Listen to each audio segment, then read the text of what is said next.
Hay ciertos sonidos que nunca abandonan la memoria de un hombre.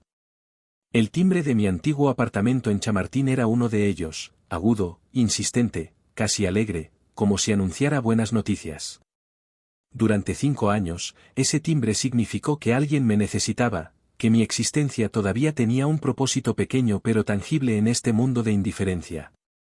Ahora, cuando lo recuerdo en mi apartamento frente al Cantábrico, donde las gaviotas son mi única compañía constante, comprendo que aquel sonido no anunciaba amistad ni utilidad, sino el inicio de mi caída más silenciosa y humillante. Si esta historia te conmueve, suscríbete al canal para acompañarme hasta el final de este relato que cambió mi vida para siempre. Me llamo Manuel Herrera Sánchez. Tengo 67 años, aunque mi cuerpo aparenta más. Las manchas en mis manos cuentan historias que mi boca prefiere callar, y mis rodillas crujen cada mañana como protesta contra el paso del tiempo. Fui contable durante 42 años en una empresa textil que cerró poco después de mi jubilación. Mi esposa, Carmela, murió hace 3 años de un cáncer que se la llevó en 6 meses brutales. Desde entonces, vivía solo en un apartamento de 2 habitaciones en la calle Doctor Esquerdo, rodeado de fotografías que me recordaban quién había sido cuando todavía importaba para alguien. La soledad tiene un peso específico que solo conocen quienes la habitan completamente. No es la ausencia de voces lo que duele, sino la certeza de que nadie nota si sigues respirando o no. Mis hijos, Alejandro e Isabel, me llamaban los domingos por la tarde con puntualidad mecánica, conversaciones de 15 minutos donde preguntaban si comía bien y si tomaba mis medicamentos. Después colgaban aliviados, habiendo cumplido con su deber filial. Yo nunca les reprochaba nada porque entendía que tenían sus propias vidas, sus propios problemas. Pero cada lunes, cuando colgaba el teléfono, el silencio del apartamento regresaba como una marea que lo inundaba todo. Carlos Mendoza llegó a mi vida de la forma más ordinaria posible. Era mi vecino del apartamento contiguo. Tendría unos 50 años, complexión normal, cabello oscuro con algunas canas distinguidas, siempre vestido con pulcritud aunque sin ostentación. Trabajaba, según me contó, como consultor de comercio internacional, lo que explicaba sus frecuentes viajes. Vivía con su esposa, una mujer menuda de nombre Lucía que saludaba con cortesía pero rara vez se detenía a conversar. No tenían hijos, al menos no que yo conociera. Nuestra relación comenzó con un favor tan simple que parecía insignificante. Una tarde de octubre, Carlos tocó a mi puerta con expresión apurada. Me dijo, con una sonrisa que transmitía confianza: «Don Manuel, voy a estar fuera toda la semana por trabajo. Me llegará un paquete importante mañana, libros técnicos que necesito urgentemente. ¿Sería mucha molestia que usted lo recibiera? Yo pasaría a recogerlo el sábado». Acepté sin pensarlo 2 veces. ¿Qué podía tener de malo ayudar a un vecino? Al día siguiente, efectivamente, llegó un paquete mediano, bien envuelto, con el remitente de una librería especializada de Barcelona. Lo coloqué en mi recibidor y el sábado, puntual como un reloj suizo, Carlos apareció con una bandeja de magdalenas caseras que su esposa había preparado. Me agradeció efusivamente y nos quedamos conversando en mi puerta durante casi media hora sobre política, fútbol y los viejos tiempos de Madrid. Esa conversación fue como un bálsamo para mi alma. Hacía meses que nadie se quedaba a charlar conmigo más allá de los saludos obligatorios del ascensor. Carlos tenía esa habilidad rara de hacer que uno se sintiera escuchado, interesante, relevante. Cuando se marchó con su paquete bajo el brazo, yo me sentí útil por primera vez desde la muerte de Carmela. No era mucho, solo recibir un paquete, pero en mi universo reducido, ese pequeño acto significaba que alguien confiaba en mí, que mi presencia todavía servía para algo. El segundo paquete llegó 3 semanas después. Esta vez Carlos me avisó con más anticipación. Me llamó por teléfono desde el aeropuerto de Barajas antes de tomar un vuelo a Bruselas. Su voz sonaba amable, casi fraternal: «Don Manuel, le pido perdón por abusar de su bondad, pero me llegará otro paquete esta semana, herramientas de precisión para un proyecto. Si no es demasiada molestia». Le dije que no había problema alguno, que estaba encantado de ayudar. Y lo decía sinceramente. Esa semana, cada vez que pasaba por el recibidor y veía el paquete esperando, sentía una pequeña satisfacción. Alguien me necesitaba. Esa necesidad, por mínima que fuera, llenaba un vacío que ni siquiera sabía que tenía. Así comenzó una rutina que se extendería durante 5 años completos. Los paquetes llegaban con regularidad irregular, a veces 1 al mes, a veces 3 en una semana, después nada durante 2 meses. Siempre con remitentes diferentes pero siempre relacionados con libros, herramientas, material técnico. Carlos siempre me avisaba con antelación, siempre los recogía puntualmente, siempre me traía algo a cambio, magdalenas, un turrón en Navidad, una botella de vino de Rioja, conversación. Especialmente conversación. Con el tiempo, aquellos encuentros breves en mi puerta se convirtieron en lo más parecido a una amistad que yo tenía. Carlos me preguntaba por mi salud, por mis hijos, incluso recordaba detalles de conversaciones anteriores. Cuando le conté que me dolían las rodillas, la siguiente vez que vino trajo un bálsamo que su mujer juraba que era milagroso. Cuando mencioné que extrañaba la tortilla de patatas de Carmela, Lucía me preparó una y Carlos me la llevó todavía caliente. Eran gestos pequeños, pero para un hombre como yo, sumido en la irrelevancia social que acompaña a la vejez, aquellos gestos eran enormes. Nunca se me ocurrió abrir los paquetes. Jamás. Ni siquiera me pasó por la mente. Eran propiedad de Carlos, no mía. Yo había sido educado en una generación donde la correspondencia ajena era sagrada, donde el respeto a la privacidad no se cuestionaba. Además, ¿qué interés podía tener yo en libros técnicos de ingeniería o herramientas especializadas? Mi única función era custodiarlos temporalmente, y esa función me daba un sentido de responsabilidad que disfrutaba. Los años pasaron con esa rutina reconfortante. Mi salud se deterioraba lentamente, las cataratas empezaban a nublar mi visión, la artritis hacía que firmar los recibos de entrega fuera cada vez más doloroso, la tensión arterial subía y bajaba como una montaña rusa que mi cardiólogo intentaba controlar con pastillas cada vez más numerosas. Pero mientras tuviera aquella pequeña tarea, mientras Carlos siguiera necesitándome, yo sentía que todavía participaba en el mundo. Los vecinos del edificio me conocían como el hombre que recibía paquetes para Carlos. Era una identidad minúscula, pero era una identidad. Mi apartamento se llenó de rutinas diseñadas para combatir la soledad.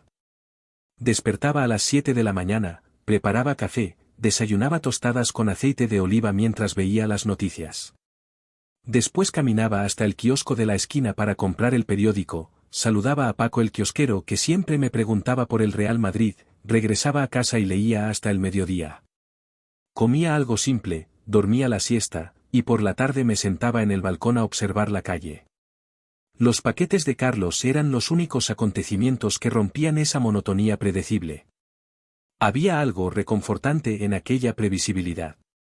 Sabía que cada cierto tiempo el timbre sonaría, que el cartero me pediría la firma con su impaciencia habitual, que yo colocaría el paquete en el recibidor junto a los anteriores si Carlos no estaba en la ciudad, que eventualmente mi vecino vendría a recogerlos con su sonrisa agradecida y su pequeño presente.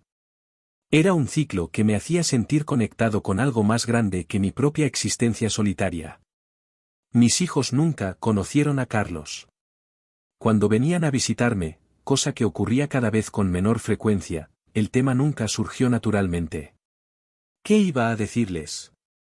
¿Que recibía paquetes para mi vecino? Parecería una tontería, algo demasiado trivial para mencionarse. Ellos llegaban con prisa, revisaban mi nevera para asegurarse de que comía adecuadamente, preguntaban por mis medicinas, se marchaban con la conciencia tranquila. Yo no les contaba sobre Carlos porque sabía que no lo entenderían. No comprenderían que aquellos paquetes representaban mi única forma de sentirme necesario, mi única ventana a una vida que no girara exclusivamente alrededor de médicos, pastillas y soledad. Hubo momentos en los que me pregunté vagamente sobre el contenido de los paquetes. No por sospecha, sino por simple curiosidad humana.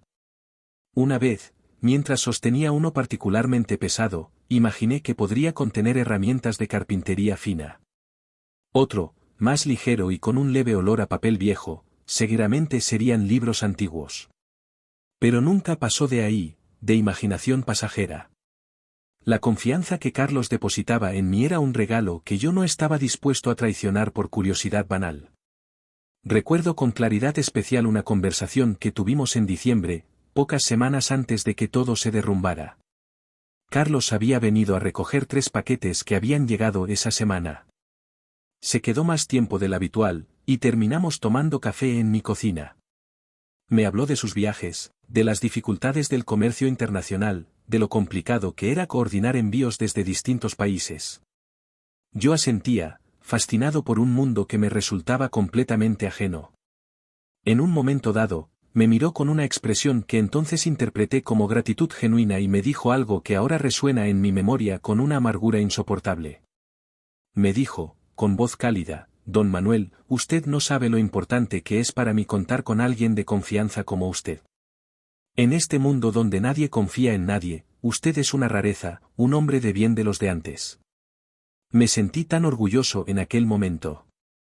Tan validado. Un hombre de bien de los de antes. Esas palabras fueron como un bálsamo para mi autoestima marchita. Carmela solía decirme cosas parecidas, que yo era demasiado bueno para este mundo moderno y cínico. Escucharlo de Carlos me hizo sentir que algo de mi esencia, algo que yo valoraba de mí mismo, seguía intacto a pesar de los años y las pérdidas. No tenía forma de saber que aquella conversación era parte de una manipulación cuidadosamente orquestada. Que cada magdalena, cada botella de vino, cada pregunta por mi salud, estaba diseñada para mantenerme exactamente donde Carlos me necesitaba, confiado, agradecido, ciego. La noche antes de que todo cambiara, dormí tranquilamente. Había 3 paquetes en mi recibidor esperando a que Carlos regresara de un viaje a Ámsterdam. Eran más grandes de lo habitual, y pesaban bastante, pero no me preocupé. Carlos me había explicado que eran manuales técnicos y algunas herramientas especializadas para un proyecto importante.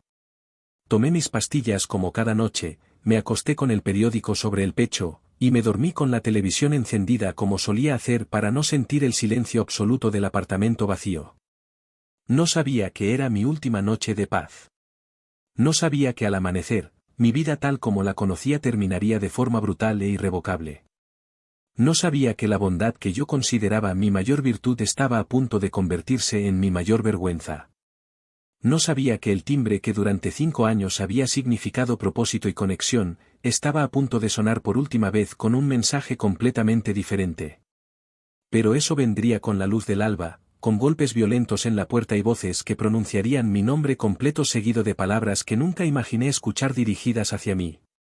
El amanecer del martes 14 de marzo comenzó como tantos otros, con el dolor sordo en mis rodillas anunciando que había llegado el momento de levantarme, con la luz grisácea del invierno madrileño filtrándose entre las cortinas, con el despertador marcando las 6:15 de la mañana. Me incorporé lentamente, como siempre, permitiendo que mi cuerpo se acostumbrara a la verticalidad antes de intentar caminar. Mis pies tocaron las zapatillas desgastadas que Carmela me había regalado en nuestro último aniversario juntos. Cada mañana, al calzármelas, pensaba en ella brevemente antes de comenzar mi rutina solitaria. No llegué al baño. Los golpes en la puerta comenzaron cuando todavía estaba sentado en el borde de la cama, poniéndome la bata. No eran golpes normales, no era el cartero ni un vecino que necesitara azúcar. Eran golpes autoritarios, insistentes, acompañados de una voz masculina que gritaba mi nombre completo con una frialdad que heló mi sangre. Me puse de pie con dificultad, confundido, asustado. Mi corazón, ese órgano cansado que mi cardiólogo vigilaba con preocupación, comenzó a acelerarse peligrosamente. Caminé hacia la puerta arrastrando los pies, temblando no de frío sino de un miedo instintivo que no comprendía. Cuando abrí, el mundo que conocía dejó de existir. Había al menos 8 personas en el rellano, agentes uniformados de la Guardia Civil, otros con chalecos que identificaban al Seprona, uno que parecía ser inspector con traje oscuro y expresión pétrea. Antes de que pudiera articular palabra, el inspector me mostró una identificación y una orden judicial que mis ojos nublados por las cataratas apenas podían leer. Escuché palabras sueltas que no formaban sentido en mi cerebro: detención, complicidad, tráfico internacional, especies protegidas. Me quedé paralizado en el umbral, incapaz de procesar lo que estaba ocurriendo. El inspector, que después sabría se llamaba García, repitió mi nombre completo y añadió algo que resonó en mis oídos como una sentencia de muerte. Dijo con voz profesional y distante: Manuel Herrera Sánchez, queda usted detenido como presunto cómplice de tráfico internacional de especies protegidas y contrabando de materiales regulados. Tiene derecho a permanecer en silencio, a no declarar contra sí mismo y a la asistencia de abogado. Mientras pronunciaba esas palabras, otro agente me tomó del brazo con firmeza pero sin violencia excesiva, y sentí el metal frío de las esposas cerrándose alrededor de mis muñecas. Mis manos, esas manos manchadas por la edad, temblorosas por el Parkinson inicial que mi neurólogo había diagnosticado hacía 6 meses, quedaron inmovilizadas en una postura antinatural. Intenté hablar, explicar que había un error, que yo no había hecho nada, pero mi voz salió débil y quebrada. Uno de los agentes me pidió que me sentara en mi propio sofá mientras registraban el apartamento. Me dejé caer sobre los cojines donde tantas tardes había dormido la siesta, y desde allí observé con horror creciente cómo extraños invadían mi espacio, abrían armarios, revisaban cajones, fotografiaban cada rincón de mi existencia privada. Fue entonces cuando vi a través de mi puerta abierta cómo sacaban a Carlos de su apartamento. También iba esposado, pero su rostro mostraba una expresión completamente diferente a la mía. No había sorpresa ni miedo en sus facciones. Había resignación, casi alivio, como si llevara años esperando ese momento. Nuestras miradas se cruzaron por un segundo en el pasillo, y en ese instante comprendí algo terrible: él sabía exactamente por qué estaba siendo arrestado. Yo, en cambio, seguía sumido en una confusión absoluta que me nublaba el pensamiento. Los agentes del Seprona se dirigieron directamente a mi recibidor, donde los 3 paquetes esperaban desde hacía 2 días. Los fotografiaron desde todos los ángulos antes de abrirlos. Yo observaba desde el sofá, todavía esposado, con un agente joven custodiándome. Vi cómo rasgaban el papel de embalar con cuidado forense, cómo extraían el contenido con guantes de látex, cómo colocaban cada objeto sobre mi mesa de comedor convirtiéndola en una escena de crimen. El primer paquete reveló algo que mi cerebro tardó varios segundos en identificar. Eran huevos, pero no huevos de gallina. Estaban cuidadosamente envueltos en material acolchado, cada uno en su propio compartimento dentro de una caja térmica sofisticada. El inspector García los examinó con expresión sombría y después me miró. Me dijo, con un tono que mezclaba profesionalidad con algo parecido a la decepción: huevos de tortuga marina, probablemente de la especie careta careta. Están valorados en el mercado negro en aproximadamente 1.500 euros cada uno. Hay 12 aquí. Yo negaba con la cabeza, incapaz de formar palabras coherentes.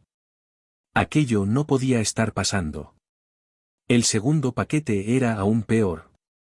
Contenía piel de reptil trabajada, pequeñas garras que después identificarían como de felino exótico, plumas iridiscentes que parecían de ave tropical, y varios frascos con líquidos que no identifiqué. Una agente del Seprona, una mujer de mediana edad con expresión seria, explicó a sus compañeros que las plumas correspondían a guacamayos brasileños, especie en peligro crítico de extinción. Las garras, posiblemente de ocelote. La piel, de pitón reticulada. Cada palabra que pronunciaba era como un clavo hundiéndose en mi pecho. El tercer paquete contenía lo que finalmente hizo que mi presión arterial se disparara hasta niveles peligrosos. Eran recipientes de plástico transparente, pequeños terrarios portátiles con sistemas de ventilación. Dentro había criaturas vivas, iguanas de colores imposibles, diminutas y perfectamente formadas. Algunas se movían lentamente, otras permanecían inmóviles. El inspector García las observó con una mezcla de fascinación y disgusto.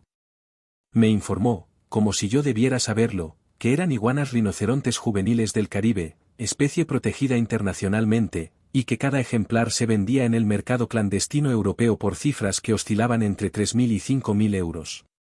Todo comenzó a girar. La sala de estar que conocía desde hacía 15 años, donde Carmela y yo habíamos celebrado tantas Navidades, donde mis nietos jugaban cuando todavía me visitaban con frecuencia, se convirtió en un carrusel nauseabundo. Sentí un dolor agudo en el pecho, mi brazo izquierdo se entumeció, y lo siguiente que recuerdo es estar tumbado en el suelo con alguien pidiéndome que respirara profundamente mientras otro llamaba a una ambulancia. Mi corazón enfermo protestaba contra una realidad que no podía aceptar. No perdí el conocimiento completamente, pero estuve en un estado de semiconsciencia durante un tiempo que no supe medir.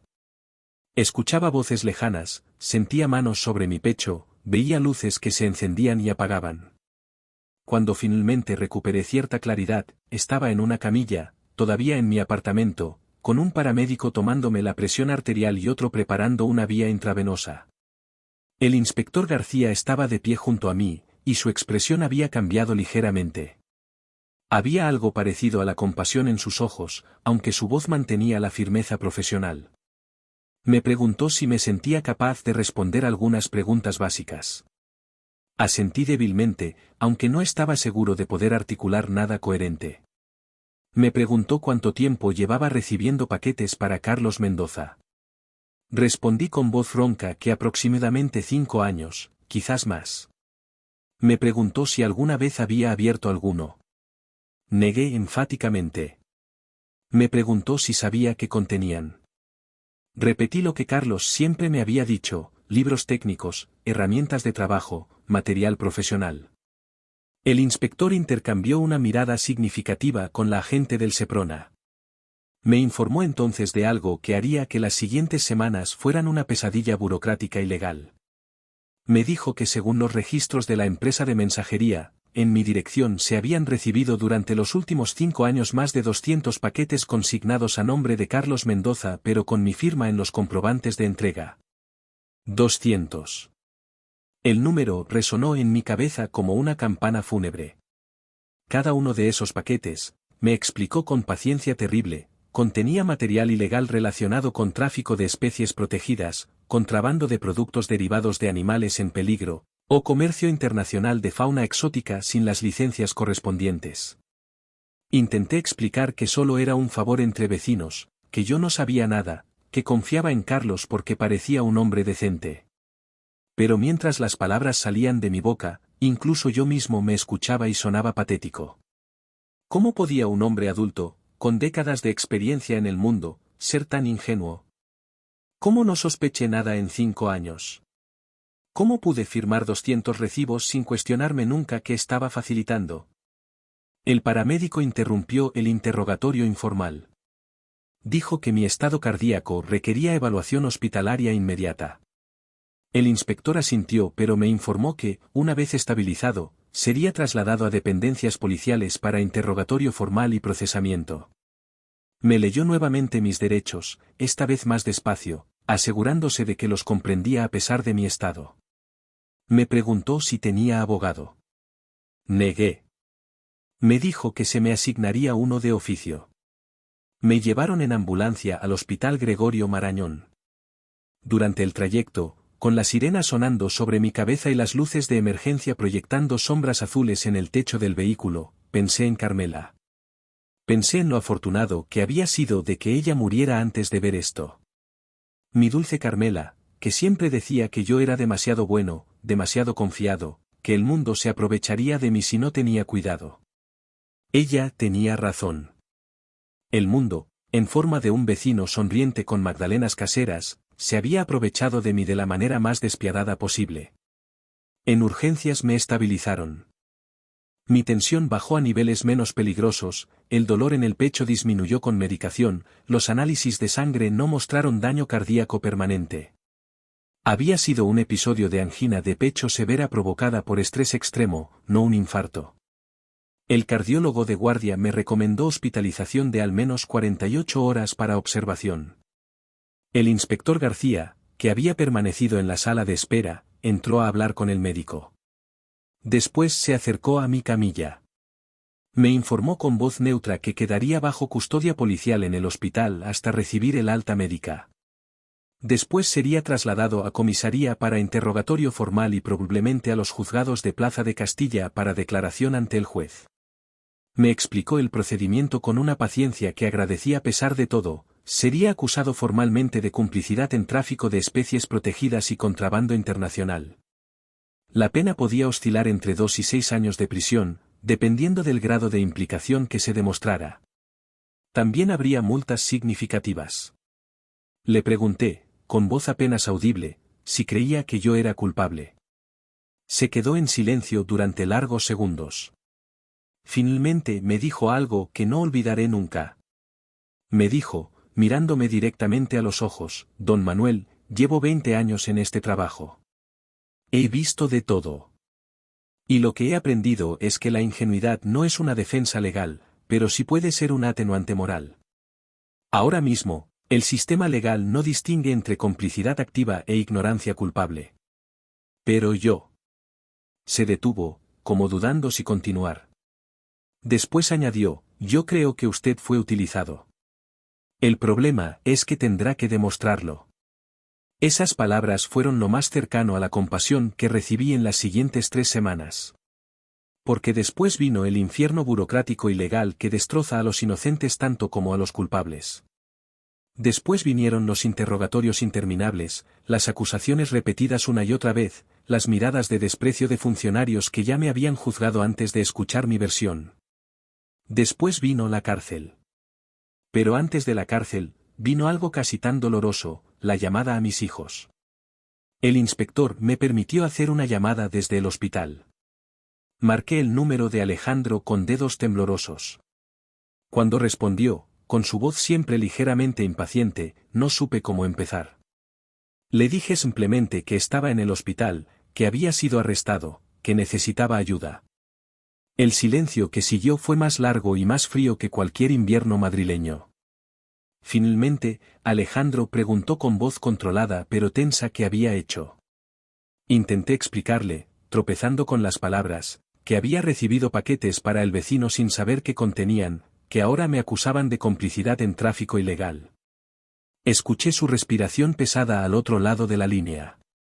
Después me dijo algo que me rompió más que las esposas, más que los paquetes abiertos, más que el dolor en el pecho.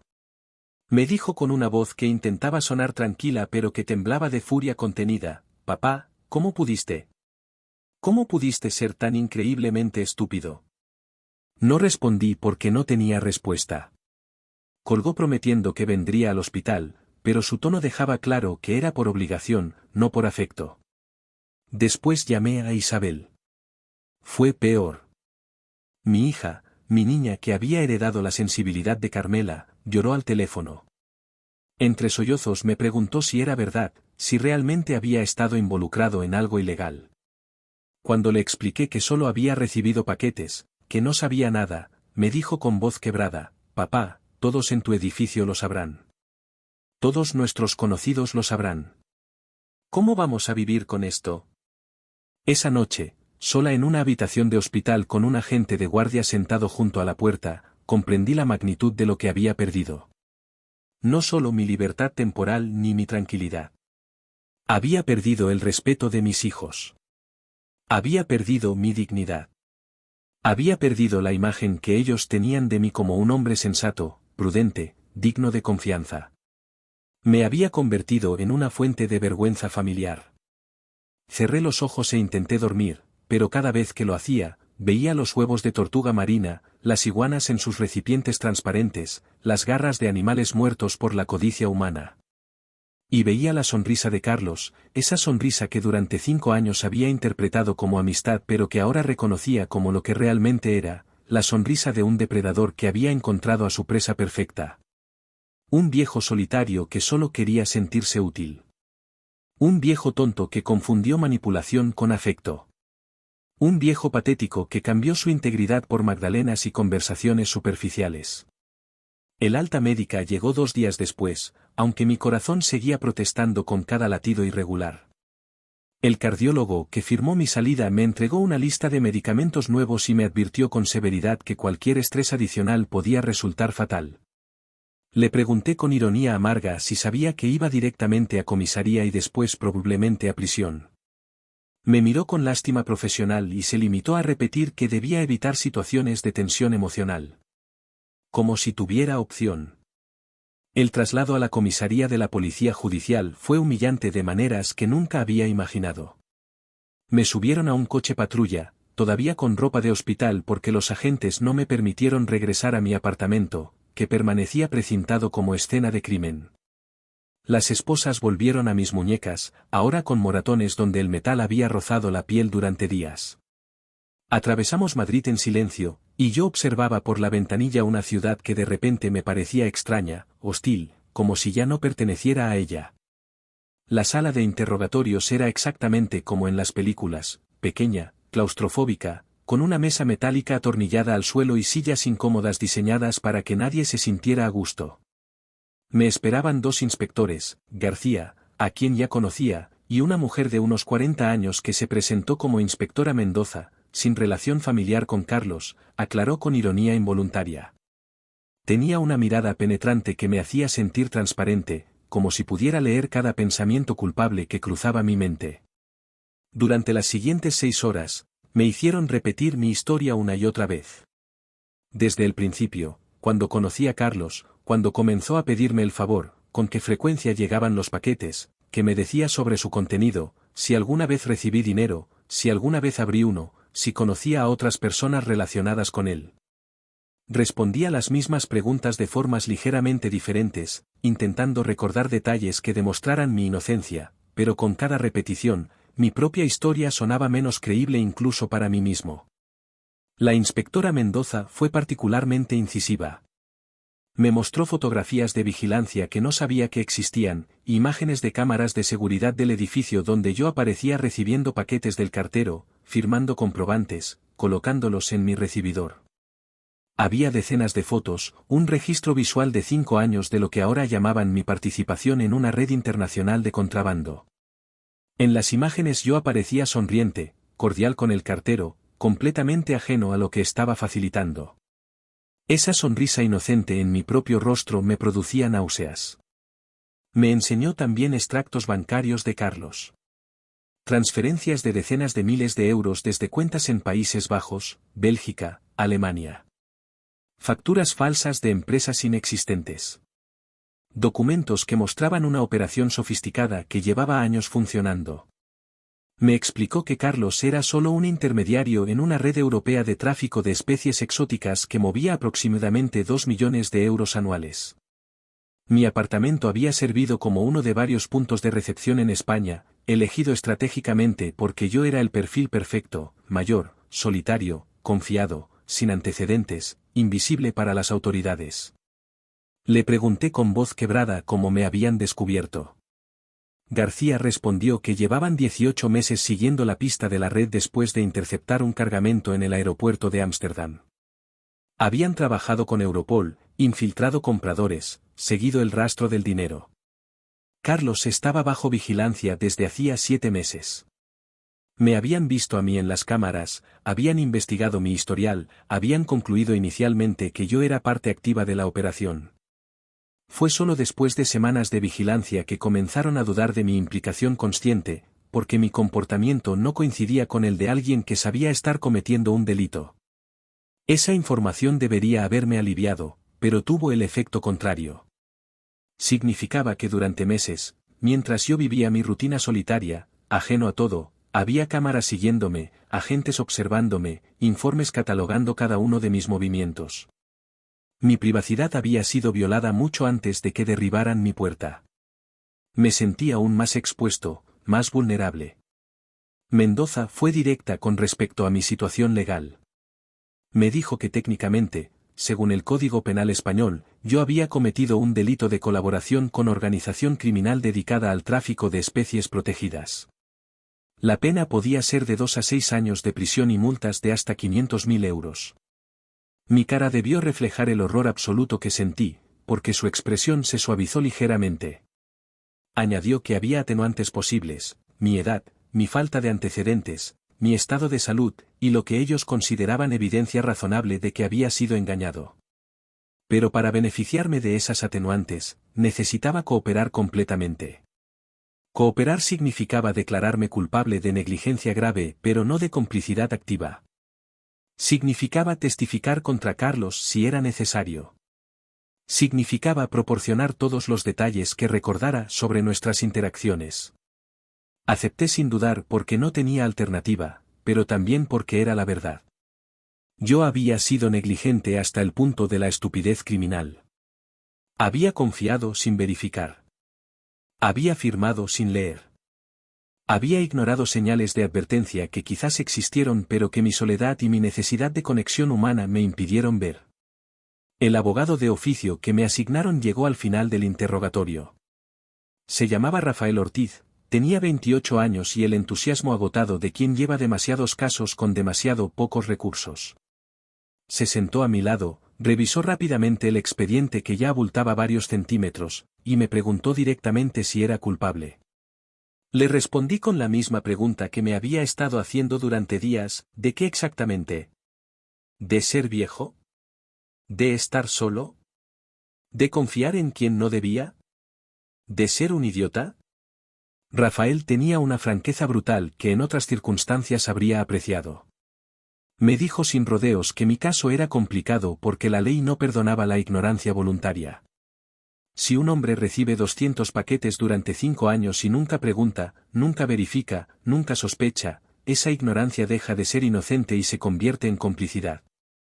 Pero también me dijo que había visto los vídeos de vigilancia, que había leído los informes psicológicos preliminares que los investigadores habían elaborado sobre mí, y que creía que teníamos posibilidades de demostrar que yo había sido víctima de manipulación psicológica sistemática. Esa noche me trasladaron al Centro Penitenciario Madrid 3, en Valdemoro. Ingresé en prisión preventiva mientras se completaba la investigación y se preparaba el juicio. El proceso de admisión fue degradante, me desnudaron, revisaron cada centímetro de mi cuerpo anciano en busca de contrabando, me dieron ropa de presidiario que me quedaba enorme, me fotografiaron, me tomaron las huellas digitales. Cada paso era un recordatorio de que había dejado de ser Manuel Herrera Sánchez, contable jubilado y viudo, para convertirme en un número de expediente. Me asignaron una celda compartida con otros 3 hombres. El más joven tendría 30 años, yo podría haber sido su abuelo. Me miraban con una mezcla de curiosidad y desprecio. En prisión existe una jerarquía informal, y los ancianos que caen por ingenuidad están en el escalón más bajo. No era peligroso, no infundía respeto, solo era el viejo tonto que se dejó engañar. Mis compañeros de celda no fueron violentos, pero su desdén silencioso dolía más que cualquier agresión física. Las noches eran lo peor. El colchón era una lámina delgada sobre una plancha de metal que destruía mi espalda artrítica. Los ronquidos de mis compañeros, los gritos ocasionales de otras celdas, el ruido constante de un lugar donde cientos de hombres viven amontonados, hacían imposible el descanso. Pero más insoportable que el ruido era el silencio dentro de mi propia cabeza, donde me repetía una y otra vez las mismas preguntas torturadoras: ¿cómo no lo vi? ¿Qué señales ignoré? ¿En qué momento mi necesidad de compañía superó mi sentido común? Mis medicamentos llegaban con retraso. En la cárcel, conseguir atención médica adecuada es una batalla burocrática. Mi tensión arterial subía peligrosamente, pero los controles eran esporádicos. Pedí ver al médico de la prisión repetidamente.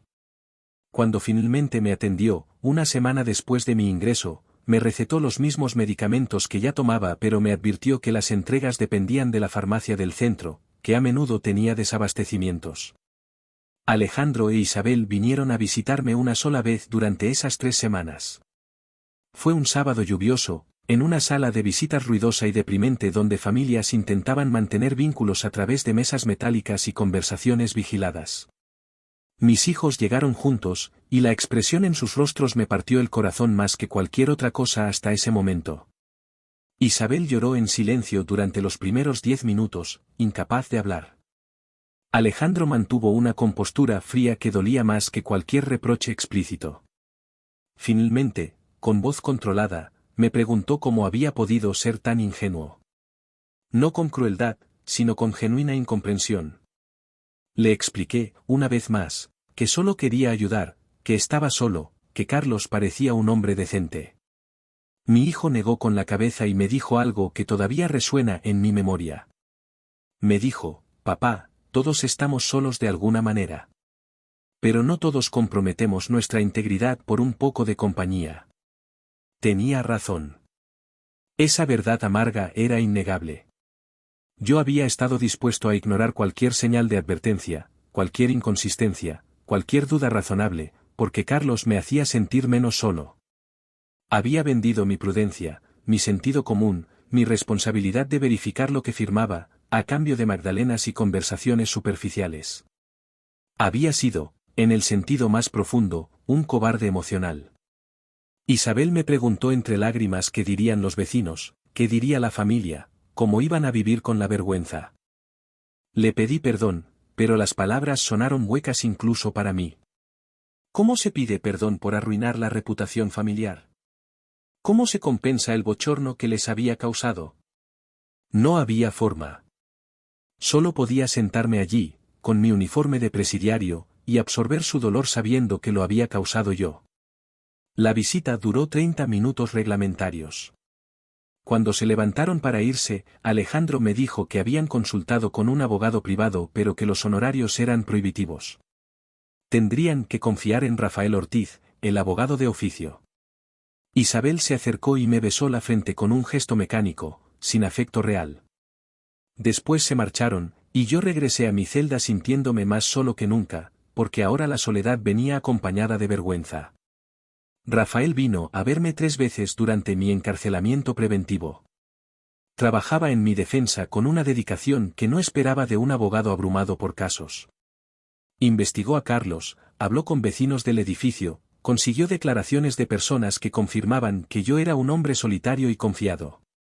Encontró al cartero que había entregado muchos de los paquetes, quien declaró que yo siempre parecía genuinamente ajeno al contenido, que nunca mostré comportamiento sospechoso, que firmaba con la tranquilidad de quien cree estar haciendo un favor inocente. La declaración más importante vino de doña Enriqueta, una vecina del 3er piso que tenía 82 años y llevaba viviendo en el edificio desde su construcción. Ella testificó que Carlos había sido visto manipulando a otros residentes mayores de formas similares, aunque menos sistemáticas. Que era conocido por su capacidad de ganarse la confianza de las personas vulnerables. Que varios vecinos lo habían visto entrar y salir de mi apartamento con paquetes, siempre cordial, siempre con algún detalle amable. Rafael también consiguió acceso a las grabaciones completas de vigilancia, no solo las fotos seleccionadas que me había mostrado la policía.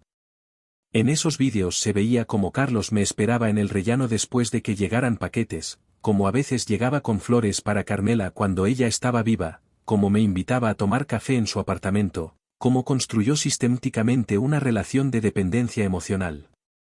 Rafael argumentó que eso no era amistad sino manipulación calculada de una persona vulnerable. Pero el argumento más contundente de Rafael fue uno que ni siquiera había considerado.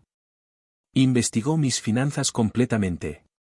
Mostró que yo vivía con una pensión modesta, que no tenía ahorros significativos, que mis gastos eran mínimos y predecibles. No había un solo ingreso inexplicable en 5 años. Ni una transferencia sospechosa.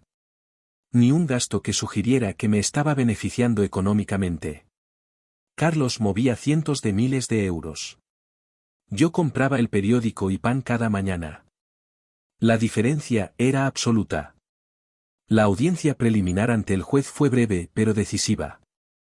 Rafael presentó toda la evidencia de mi inocencia fundamental, las declaraciones de vecinos, los vídeos completos, mis registros financieros, informes médicos que documentaban mi estado de salud deteriorado y mi vulnerabilidad psicológica tras la muerte de Carmela.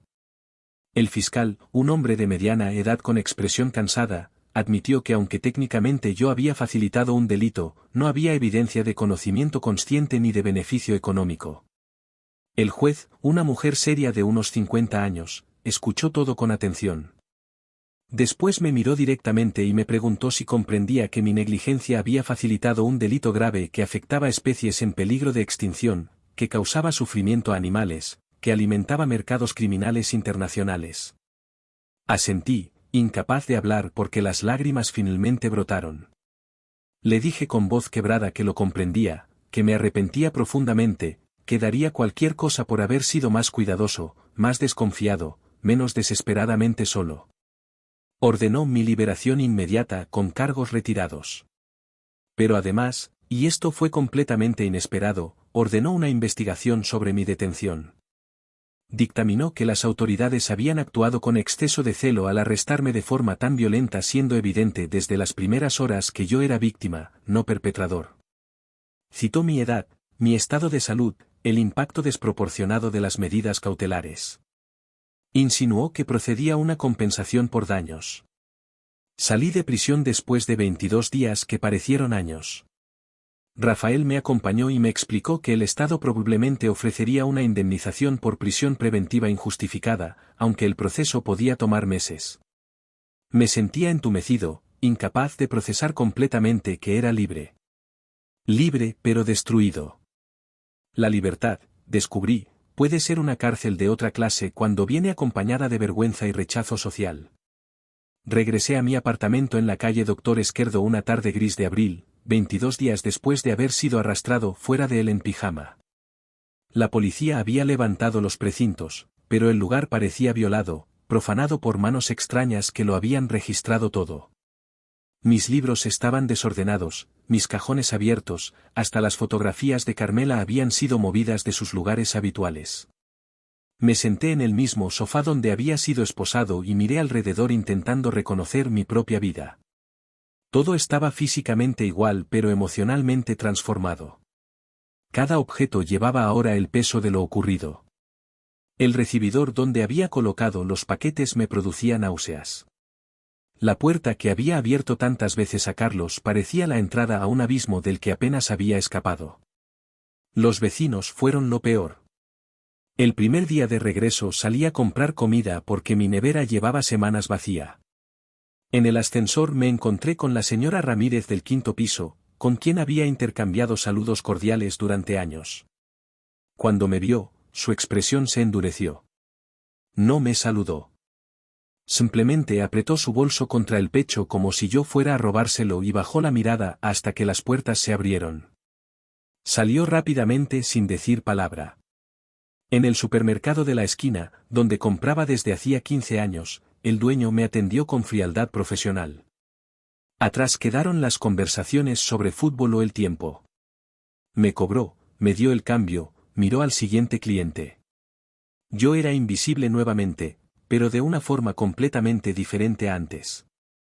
Antes era invisible por irrelevante.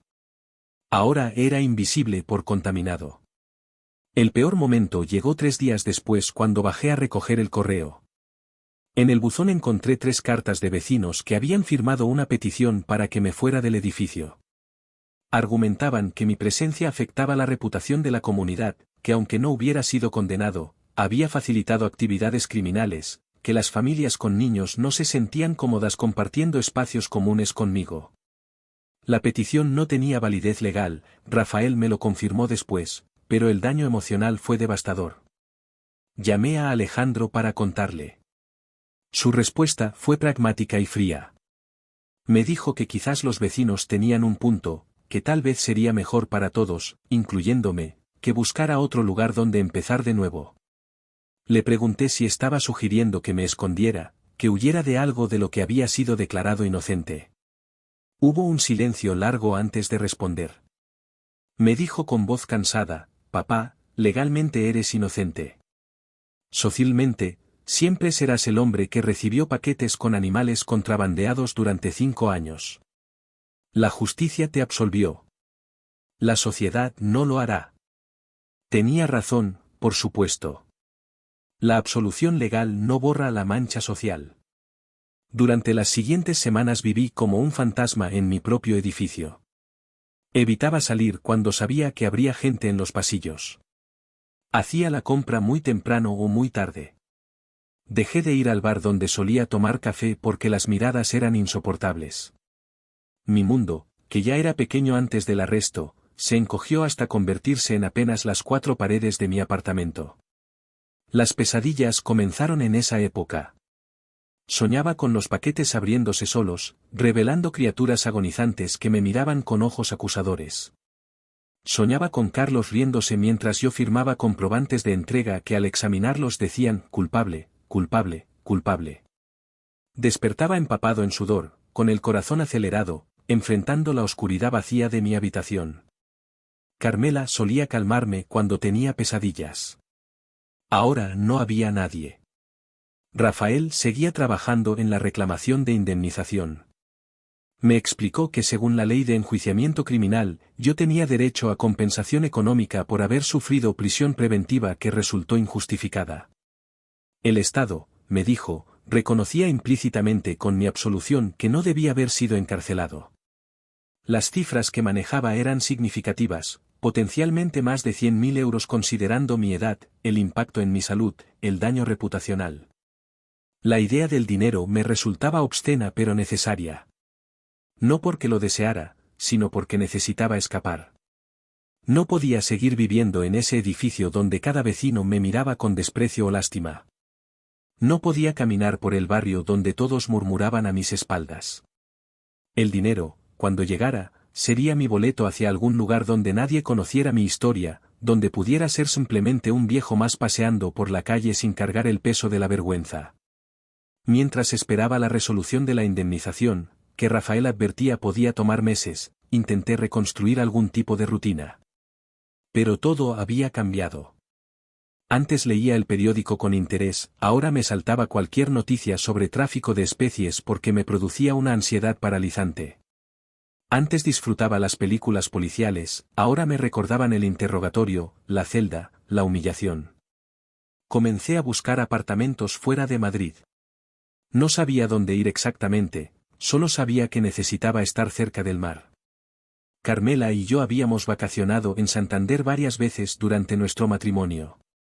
Recordaba el Cantábrico como un lugar de paz, de aire limpio que limpiaba los pulmones y quizás, pensaba ahora con esperanza desesperada, pudiera limpiar también la vergüenza. Encontré un anuncio online de un apartamento pequeño en El Sardinero, la zona costera de Santander. Un dormitorio, salón con vistas al mar, cocina modesta, baño reformado. El precio era razonable y las fotos mostraban un lugar luminoso, con balcón donde se podía escuchar las olas. Contacté al propietario, un hombre mayor que vivía ahora con su hija y alquilaba el apartamento que había sido de su familia. Le conté solo que era viudo y buscaba un lugar tranquilo cerca del mar. No mencioné lo demás. No hacía falta.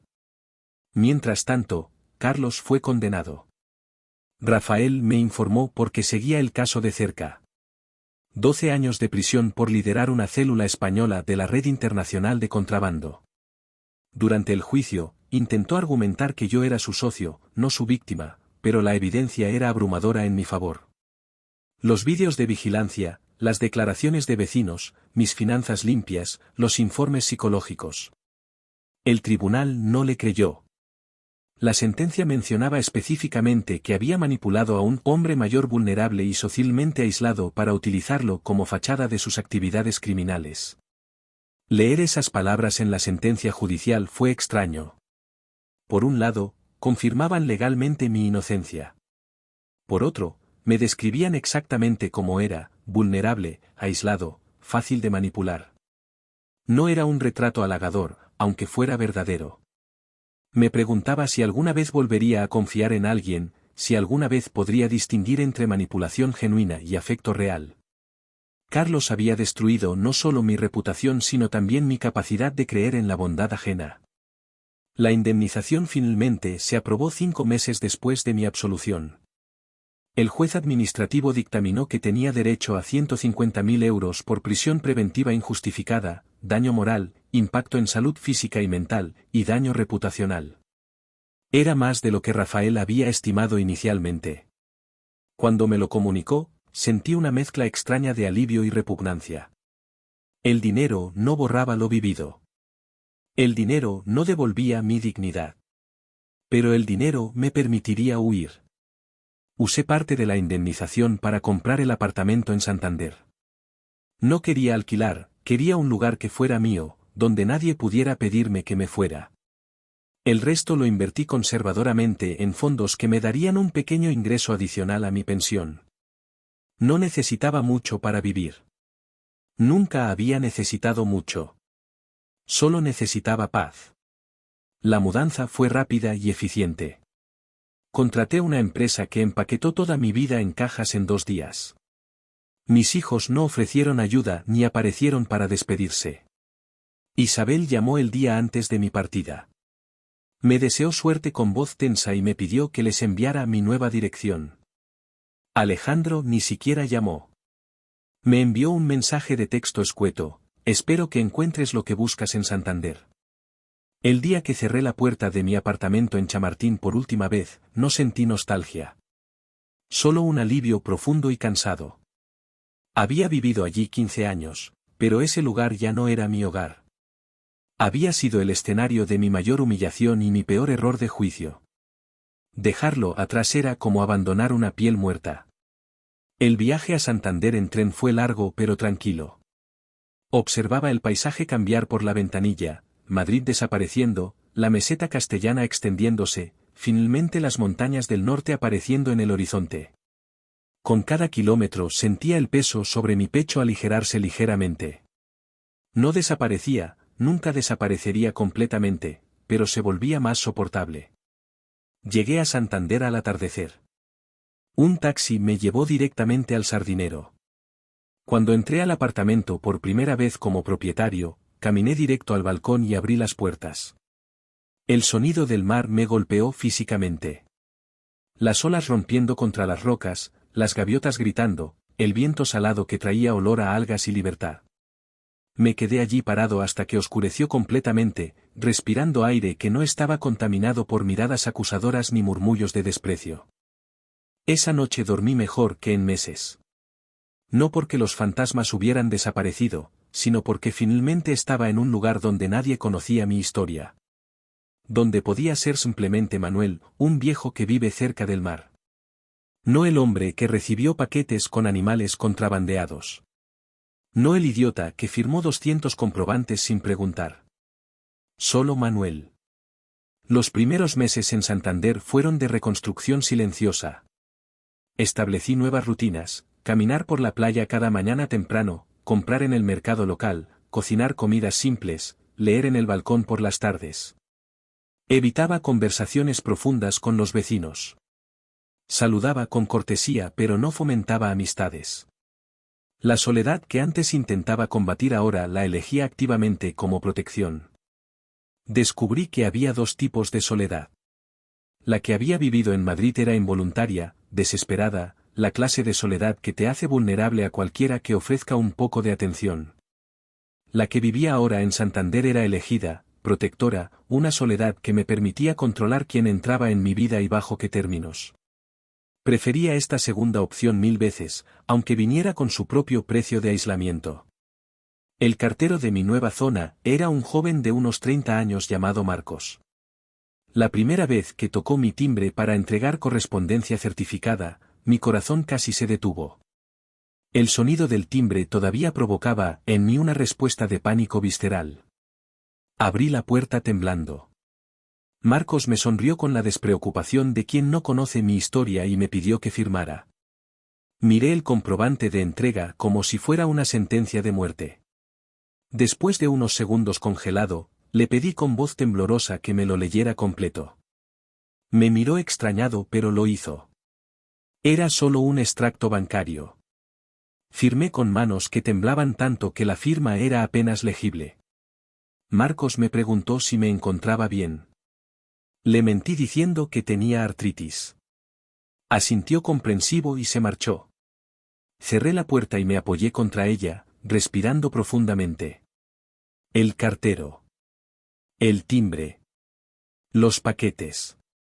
Esas cosas simples que para cualquier persona eran rutina cotidiana, para mí eran campos minados emocionales. Decidí entonces que nunca más recibiría un paquete. Nada que requiriera firma. Nada que llegara por mensajería. Si necesitaba algo, lo compraría personalmente o pediría que lo dejaran en un punto de recogida. Nunca más permitiría que un timbre anunciara la llegada de algo que debía custodiar. Era una decisión radical pero necesaria para mi paz mental. El primer invierno en Santander fue duro pero purgativo. Las tormentas del Cantábrico azotaban mi balcón con una fuerza que limpiaba todo. Pasaba horas observando las olas gigantes chocar contra el malecón, la espuma volando por el aire, el cielo gris fundiéndose con el mar gris. Había algo reconfortante en esa violencia natural, en una fuerza que no juzgaba ni acusaba, que simplemente era. Comencé a llevar un diario. No lo había hecho nunca, pero mi nueva soledad necesitaba algún tipo de válvula de escape. Escribía sobre Carmela, sobre los años buenos antes de que todo se derrumbara, sobre mi propia estupidez, sobre Carlos y su manipulación calculada. Escribir me ayudaba a procesar, a entender cómo había llegado a ese punto. No me absolvía de mi negligencia, pero me ayudaba a contextualizar mi error dentro de una vida entera de soledad y vulnerabilidad. En una de esas entradas de diario, escribí algo que cristalizó mi comprensión de lo ocurrido. Escribí: la soledad no es solo la ausencia de compañía. Es una hambre que te hace aceptar cualquier alimento, incluso el envenenado. Y yo estaba tan hambriento de conexión humana que no distinguí entre nutrición y veneno. Esa metáfora se quedó conmigo. Carlos no había necesitado amenazarme ni chantajearme. Solo había necesitado alimentar mi hambre con pequeñas dosis de atención hasta que yo estuviera completamente dependiente. Las magdalenas no eran solo dulces, eran cebo. Las conversaciones no eran amistad, eran anzuelos. Los paquetes no eran favores, eran mi precio por sentirme necesario. Un día de febrero, casi un año después de mi arresto, recibí una carta de Isabel. Era la primera comunicación directa de mis hijos desde mi mudanza, aparte de los mensajes escuetos de Navidad. La carta era breve pero significativa. Me contaba que había estado en terapia procesando todo lo ocurrido. Que su terapeuta le había ayudado a entender que mi error no había sido maldad sino vulnerabilidad mal gestionada. Que ella también había sentido vergüenza al pensar en cómo me había juzgado cuando yo más necesitaba apoyo. No pedía perdón explícitamente, pero entre líneas se leía un intento de reconexión. Terminaba diciendo que si alguna vez quería visitar a mis nietos, ella estaría dispuesta a organizar algo. No mencionaba a Alejandro. Interpreté que mi hijo todavía no estaba listo, si es que alguna vez lo estaría. Respondí a Isabel con una carta propia. Le agradecí su honestidad y le conté sobre mi nueva vida en Santander. Le expliqué que había aprendido a vivir con la vergüenza, no superándola sino aceptándola como parte de quien era ahora. Le dije que me gustaría ver a mis nietos algún día, pero solo cuando ella sintiera que era apropiado, sin presiones. Terminaba diciéndole que la quería y que lamentaba profundamente el dolor que le había causado. Esa correspondencia con Isabel abrió una pequeña ventana de reconexión familiar. No volvimos a ser lo que éramos, pero establecimos un contacto regular por carta.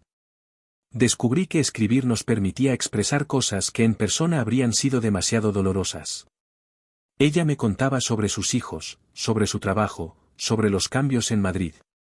Yo le contaba sobre las gaviotas que me visitaban en el balcón, sobre los libros que leía, sobre cómo el mar me enseñaba algo nuevo cada día. Con el tiempo, comencé a aceptar mi historia no como algo que debía esconder sino como algo que me había transformado. No estaba orgulloso de mi ingenuidad, pero tampoco estaba completamente avergonzado de haber sido un hombre solitario que buscaba conexión. El error fue real. El daño fue real. Pero también mi humanidad era real. Un día de primavera, casi 2 años después de mi mudanza, algo inesperado ocurrió. Estaba caminando por el paseo marítimo cuando vi a un hombre mayor, quizás de mi edad, sentado en un banco con expresión perdida. Junto a él había una bolsa de supermercado volcada con compras desparramadas por el suelo. Parecía desorientado, posiblemente afectado por algún tipo de demencia incipiente. Mi primer instinto fue seguir caminando. No te involucres. No ayudes. Protégete. Pero después pensé en Carmela y en lo que ella habría hecho. Pensé en que rechazar toda forma de conexión humana por miedo era dejar que Carlos ganara completamente. Pensé en que la lección no debía ser nunca confiar, sino aprender a confiar con sabiduría. Me acerqué al hombre y le pregunté con suavidad si necesitaba ayuda. Me miró confundido pero asintió. Le ayudé a recoger sus compras, le pregunté dónde vivía. Resultó que su apartamento estaba a 2 calles de allí. Me ofreció acompañarlo. Durante el breve trayecto, me contó que su esposa había muerto hacía poco y que a veces se desorientaba cuando salía solo. Lo acompañé hasta su puerta. No entré. No intercambiamos teléfonos. No prometimos vernos de nuevo. Simplemente le ayudé ese día con esa cosa específica. Cuando me dio las gracias con ojos llorosos, sentí algo que no había sentido en 2 años: utilidad sin miedo, conexión sin dependencia, bondad sin ingenuidad. Caminé de regreso a mi apartamento con un sentimiento extraño de ligereza. No había resuelto mi pasado ni borrado mi error, pero había dado un pequeño paso hacia reconciliarme con mi propia humanidad. Podía ser cauteloso sin ser cruel. Podía ayudar sin ser ingenuo. Podía estar solo sin estar completamente aislado. Esa noche, en mi diario, escribí sobre el incidente. Reflexioné sobre la diferencia entre ayudar imprudentemente a alguien durante 5 años sin preguntas y ayudar puntualmente a alguien con una necesidad visible. La diferencia estaba en los límites, en la claridad, en no confundir una buena acción con una relación de dependencia. Los meses siguientes continué mi vida en Santander con una paz creciente aunque imperfecta. Nunca volví a sentirme completamente libre de la vergüenza, pero aprendí a cargarla como se carga cualquier otra cicatriz, como evidencia de que había vivido, errado, sobrevivido. Algunos días eran mejores que otros. Algunos días el timbre todavía me hacía saltar. Otros días podía caminar por la playa sin que cada persona que pasaba me pareciera un potencial Carlos. Mis finanzas eran estables gracias a la indemnización bien administrada. No era rico, pero tenía suficiente para vivir modestamente el resto de mis días. El apartamento con vista al mar se convirtió en mi refugio, en el lugar donde finalmente podía ser solo yo mismo sin explicaciones ni juicios. Isabel vino a visitarme finalmente en el verano del 3er año. Trajo a mis nietos, ahora adolescentes que apenas me recordaban. Fue extraño y maravilloso a la vez. No hablamos del pasado explícitamente. Ella vio mi apartamento, conoció mi rutina, observó cómo el mar me había dado algo parecido a la paz. Antes de irse, me abrazó y me susurró: «¿Estás bien, papá?» Finalmente, ¿estás bien? No le corregí porque en cierto sentido tenía razón. No estaba curado ni completamente reconciliado con mi pasado, pero estaba sobreviviendo con dignidad. Había aprendido la lección más dura de mi vida, que la bondad sin límites es ingenuidad, que la soledad sin sabiduría es vulnerabilidad, que confiar sin verificar es negligencia. Carlos cumple su condena en alguna prisión que no quiero conocer. A veces me pregunto si piensa en mí, si siente algún remordimiento por haberme usado tan despiadadamente. Probablemente no. Gente como él no funciona con remordimiento sino con oportunidad. Yo fui una oportunidad perfecta, viejo, solo, confiado, invisible. Pero también aprendí algo sobre mí mismo en todo este proceso. Aprendí que mi mayor debilidad, mi desesperada necesidad de conexión, también había sido en otro tiempo mi mayor fortaleza. Carmela se había enamorado de mi capacidad de confiar, de abrirme, de creer en la bondad ajena. Mis hijos de pequeños habían adorado mi disponibilidad emocional, mi voluntad de ayudar siempre. Esas cualidades no eran malas en sí mismas. Solo necesitaban estar balanceadas con sabiduría y límites.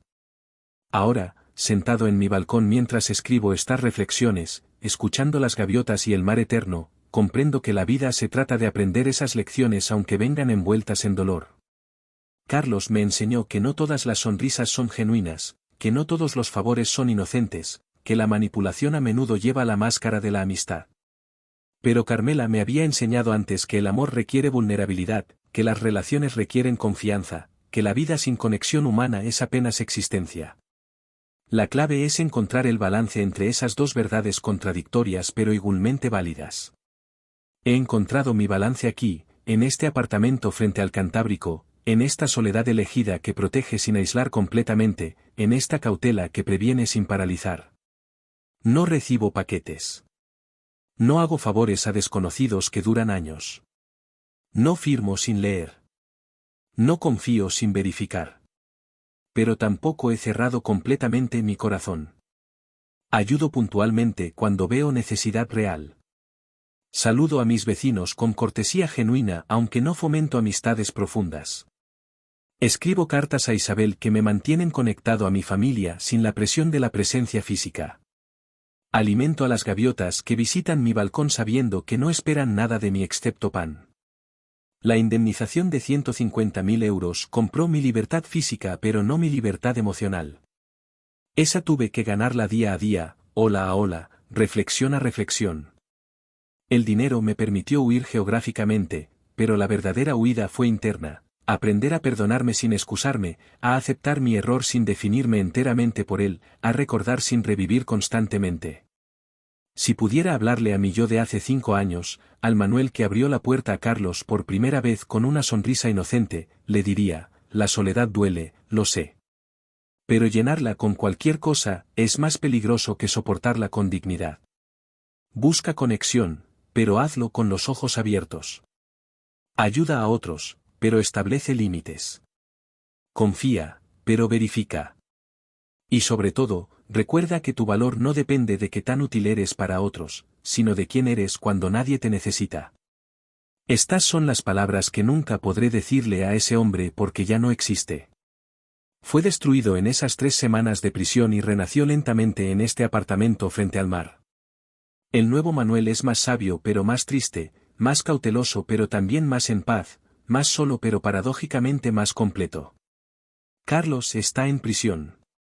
Yo estoy libre. Pero ambos llevamos cárceles invisibles. La de él son rejas de metal. La mía es el conocimiento permanente de mi propia vulnerabilidad, el timbre que siempre me hará temblar, la firma que siempre dudaré antes de escribir. Sin embargo, hay algo que tengo y él no, la posibilidad de redención. No ante la ley, que ya me absolvió, sino ante mí mismo. Cada día que elijo sabiduría sobre ingenuidad, límites sobre desesperación, soledad consciente sobre compañía tóxica, estoy redimiendo un poco de lo que perdí.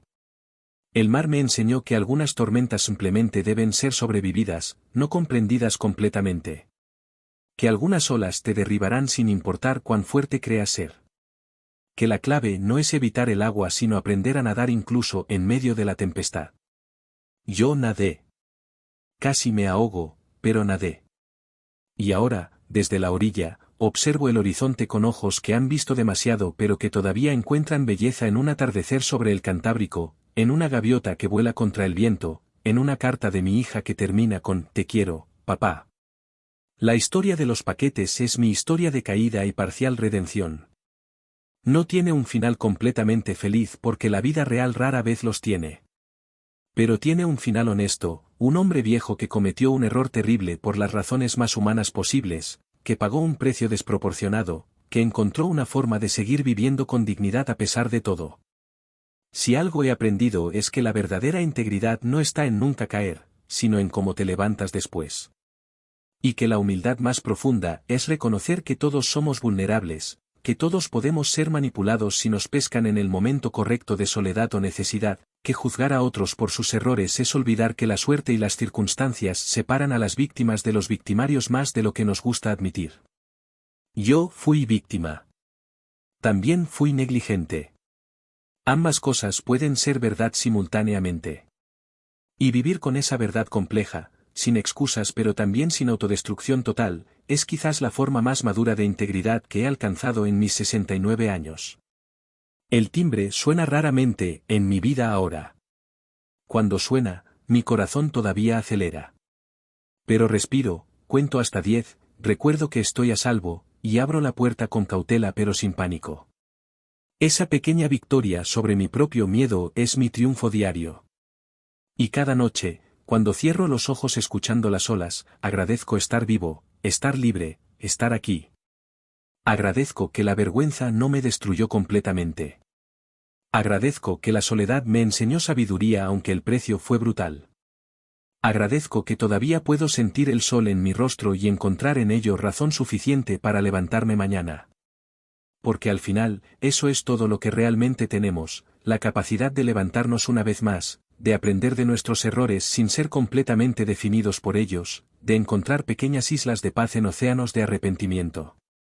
Y en mi balcón en Santander, con el Cantábrico extendiéndose infinito frente a mí, he encontrado mi pequeña isla. No es perfecta. Pero es mía. Y después de todo lo vivido, eso es más que suficiente.